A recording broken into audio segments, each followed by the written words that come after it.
اگر آپ کو یہ ویڈیو پسند آئے تو ابھی ہمارا یوٹیوب چینل سبسکرائب کریں اور بیل آئیکن بھی دبا دیں تاکہ نئی ویڈیو سب سے پہلے آپ تک پہنچے۔ نحمدہ و نصلی علی رسولہ الکریم، اما بعد، اعوذ باللہ من الشیطان الرجیم، بسم اللہ الرحمن الرحیم۔ آج بات ہو رہی ہے خلیفۃ المسلمین، امام الصحابہ حضرت سیدنا ابو بکر صدیق رضی اللہ تعالی عنہ کی، جن کا نام عبداللہ ہے، کنیت ابو بکر ہے، لقب صدیق ہے۔ آپ کے والد کا نام عثمان، آپ کے دادے کا نام عامر، آپ کے پردادے کا نام عمر ہے۔ اب یہاں پر اگر دیکھا جائے، آپ کا نام بھی آئین سے شروع ہو رہا ہے، آپ کے والد کا نام بھی آئین سے شروع ہو رہا ہے، آپ کے دادے اور پردادے کا نام بھی آئین سے شروع ہو رہا ہے۔ اسی طرح آپ مسلمانوں کے خلیفہ اول ہیں، آپ کا نام عبداللہ آئین سے شروع ہو رہا ہے۔ دوسرے خلیفۃ الوقت سیدنا عمر ابن خطاب، نام آئین سے شروع ہو رہا ہے۔ تیسرے خلیفہ وقت سیدنا عثمان ابن عفان، نام آئین سے شروع ہو رہا ہے۔ چوتھے خلیفہ وقت سیدنا علی المرتضیٰ رضی اللہ تعالی عنہم، نام آئین سے شروع ہو رہا ہے۔ معلوم ہوا کہ آئین وہ لفظ ہے جس پر کوئی نقطہ نہیں۔ خلفائے راشدین وہ شخصیات ہیں جن کے کردار پر کوئی نقطہ نہیں۔ اللہ تعالیٰ نے ان کو ایسی شخصیت، ایسا کردار عطا کیا جس کی گواہی حضور علیہ الصلوۃ والسلام نے اس انداز سے دی کہ خلفائے راشدین کے ہر حکم کو،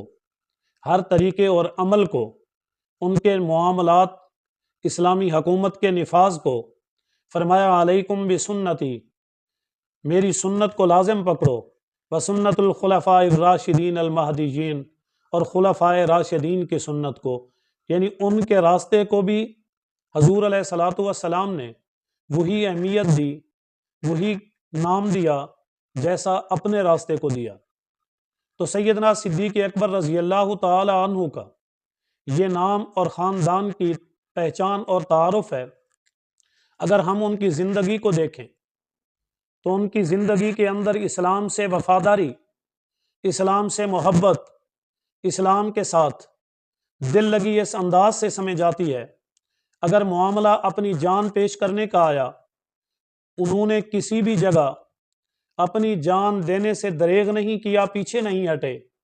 چاہے وہ ایمان لانے کے وقت کا معاملہ ہو، یا اسلام کے اعلان کرنے کے وقت کا معاملہ ہو، یا اسی طرح ہجرت کا معاملہ آ جائے، یا بدر کا معاملہ ہوا، یا جنگ احد میں آئے۔ اسی طرح کوئی بھی ایسی جگہ نہیں، ایسا میدان نہیں جہاں پر انہوں نے اپنی جان کا نذرانہ پیش کرنے سے دریغ کیا ہو۔ اسی طرح اگر ہم دیکھتے ہیں اپنی اولاد کے معاملے میں، سیدنا صدیق اکبر رضی اللہ تعالی عنہ کے بیٹے جن کا نام بھی عبداللہ ہے، وہ جب حضرت سیدنا صدیق اکبر کے مد مقابل بدر کے میدان کے اندر کھڑے تھے، وہ ایمان نہیں لائے تھے، اور جب وہ ایمان لے آئے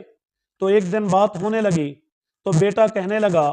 بدر کے میدان کے اندر میرے ابا جی کئی بار میری تلوار کے سامنے آئے، لیکن میں نے باپ کی محبت کی وجہ سے، باپ کے مقام اور فضیلت کی وجہ سے تلوار نہیں چلائی، بلکہ لحاظ کیا، احترام کیا، خیال کیا، اور تلوار کو آپ کی گردن پر نہیں چلایا۔ تو سیدنا صدیق اکبر رضی اللہ تعالی عنہ نے فرمایا کہ یہ آپ کا پیمانہ تھا، یہ آپ کی نیت تھی، یہ آپ کا ارادہ تھا، یہ آپ کا انداز تھا، یہ آپ کی بات تھی۔ اگر تم بات میری سننا چاہتے ہو، رب کعبہ کی قسم ہے جس رب نے مجھے حضور علیہ الصلوۃ والسلام کے ہاتھ پر بیعت کی، جس رب نے مجھے صدیق کا نام دیا، جس رب نے مجھے ایمان کی دولت نصیب کی، اگر تم میرے سامنے آتے تو میں تمہاری گردن کاٹ دیتا، کیونکہ وہاں ایمان اور کفر کی جنگ تھی، وہاں مسلمان اور کافر کا میدان تھا، میں کبھی بھی آپ کی گردن کاٹنے سے پیچھے نہ ہٹتا۔